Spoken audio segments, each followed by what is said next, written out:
নমস্কার বন্ধুরা, স্বাগত জানাই তিতিক্ষাস কিচেন ব্লগ চ্যানেলে। আজকের এপিসোডে আমরা নিয়ে এসেছি ভেজ মানচাও স্যুপ।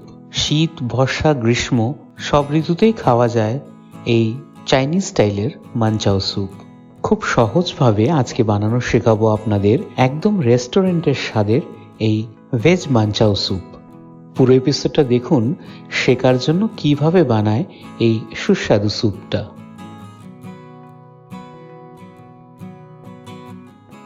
এটা বানানোর জন্য আমরা নিলাম ছোট প্যাকেটের 1 প্যাকেট সেদ্ধ করা ম্যাগি, 3 থেকে 4 চামচের মতন কর্নফ্লাওয়ার, 1 চামচ ভিনেগার, 2টোর মতন কুচনো লঙ্কা, একটা ছোট রসুন কুচি, হাফ চামচ গোলমরিচ পাউডার, 2 চামচের মতন টমেটো সস, 1 চামচ চিলি সস, 1 চামচ সয়া সস, সামান্য একটু বাঁধাকপি কুচি, একটা পেঁয়াজ কুচি, 6 থেকে 7টা ফ্রেঞ্চ বিনস কুচি, ছোট্ট একটা গাজর কুচি, ছোট্ট একটা ক্যাপসিকাম কুচি আর হাফ ইঞ্চির মতন আদা কুচি। এগুলো দিয়ে আজকে রেসিপিটা বানাতে চলেছি।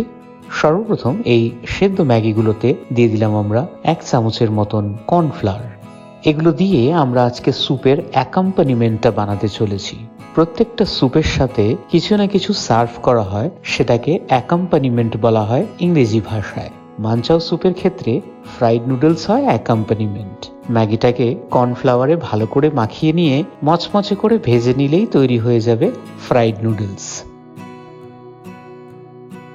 সাদা তেলে ভেজে নিলাম আমরা এই কর্নফ্লাওয়ার মাখানো সেদ্ধ ম্যাগিগুলোকে। এটাকে হালকা গোল্ডেন ব্রাউন হওয়া পর্যন্ত ভেজে বের করে নিলাম। এই যে আমাদের কিন্তু ফ্রাইড নুডলস একদম রেডি।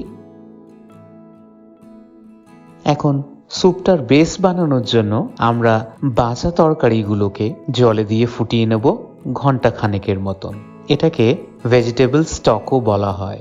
রেস্টুরেন্টে যত রকম ভাবে খাবার বা স্যুপ তৈরি হয় সবকিছুতেই কিন্তু জলের জায়গায় ব্যবহার করা হয় স্টক।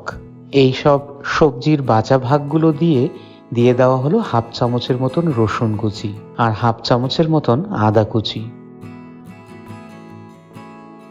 এগুলোকে জলে দিয়ে ফুটিয়ে নেব আমরা প্রায় ঘন্টা খানেকের মতন। ঘন্টা খানিক ফুটানোর পর এটার জলটা ছেঁকে নিলেই আমাদের স্টক রেডি হয়ে যাবে। এবার স্যুপটা বানানো শুরু করব। প্যানে নিলাম 2 চামচের মতন সাদা তেল, দিয়ে দিলাম রসুন কুচি। রসুনটা একটু লাল হলে দিয়ে দেওয়া হলো কুচনো আদাগুলো। এটাকেও একটুক্ষণের জন্য ভেজে নেওয়া হবে। এবার দিলাম কুচনো পেঁয়াজগুলো।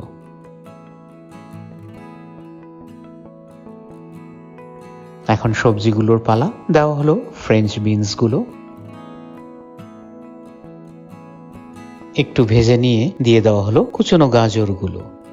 কম তেলে এভাবে করে ভাজলে এটাকে ইংরেজিতে সতে করা বলা হয়। একবার সবজিগুলোকে একটু সতে করে নিয়ে দিয়ে দেওয়া হলো কুচনো বাঁধাকপিগুলো আর ক্যাপসিকামগুলো। এবার সবজিগুলোকে ভেজে নিতে হবে 1 মিনিটের একটু কম। এবার দিয়ে দেওয়া হলো কুচনো কাঁচা লঙ্কাগুলো। এটাকেও একটু সতে করে দিয়ে দেওয়া হলো tomato sauce, chilli sauce, soya sauce আর ভিনেগার। এই সসগুলোকে সবজির সাথে ভালো মতন মিলিয়ে নেওয়া হলো। এবার শুরুতে বানানো ভেজিটেবল স্টক এখানে দিয়ে দেওয়া হলো প্রায় বড় কাপের 4 কাপের মতন। এখানে আমরা তৈরি করছি প্রায় 4 বাটি বা 4 পোর্শনের মতন মানচাও স্যুপ। এবার সবকিছু মিলিয়ে দিয়ে দিলাম হাফ চামচের মতন নুন। নুনটা দেওয়ার সময় লক্ষ্য রাখবেন সয়া সসেও কিন্তু বেশ কিছুটা নুন হয়। দিয়ে দেওয়া হলো গোলমরিচ পাউডার। এবার এটাকে মিলিয়ে দিয়ে অপেক্ষা করব স্যুপটা একটু ফুটে যাওয়ার। এই যে স্যুপটা কিন্তু টকবক করে ফুটে উঠেছে। এখন সামান্য একটু জলে 1 থেকে 2 চামচের মতন কর্নফ্লাওয়ার গুলে নেবেন। কর্নফ্লাওয়ারটাকে খুব ভালো মতন গুলে এই স্যুপে দিয়ে দেওয়া হবে স্যুপটাকে গাঢ় বানানোর জন্য।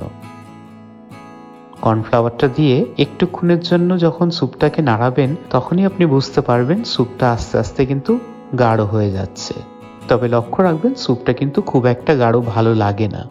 কর্নফ্লাওয়ারটা দিয়ে কিন্তু অনবরত নাড়িয়ে নেবেন প্রায় 1 থেকে 1.5 মিনিটের মতন। আরেকবার স্যুপটা ভালো মতন ফুটে উঠলেই আপনি বুঝে যাবেন কনসিস্টেন্সি। এটা কিন্তু খুব একটা গাঢ় বা খুব একটা পাতলা স্যুপ হয় না, কনসিস্টেন্সি একদম সঠিক রাখতে হবে। এই যে দেখুন, ঠিক এরকম কনসিস্টেন্সি হওয়া মানেই স্যুপ কিন্তু একদম রেডি হয়ে গেছে। স্যুপ কিন্তু একদম পাইপিং হট সার্ভ হয়, তার মানে স্যুপের যখন প্রথম সিপটা আপনি নেবেন তখন রীতিমতন মুখ পুড়ে যাওয়ার মতন গরম হওয়া চাই স্যুপ। বেশ ইচ্ছে মতন বড় বা মাঝারি সাইজের একটা বাউলে বের করে সাথে সার্ভ করুন ক্রিস্পি নুডলসগুলো, যেগুলো আমরা শুরুতে বানিয়েছিলাম। আজকেই বাড়িতে বানিয়ে ট্রাই করুন এই মানচাও স্যুপ। ব্যাস এইটুকুই ছিল আজকের রেসিপি। আশা করি আপনাদের রেসিপি ভালো লাগলে একটা লাইক করুন, শেয়ার করুন এই ভিডিওটা, সাবস্ক্রাইব করুন আমাদের চ্যানেলটাকে এরকম অনেক ইন্টারেস্টিং ভিডিও দেখার জন্য। এই ভিডিওটা দেখার জন্য অসীম ধন্যবাদ।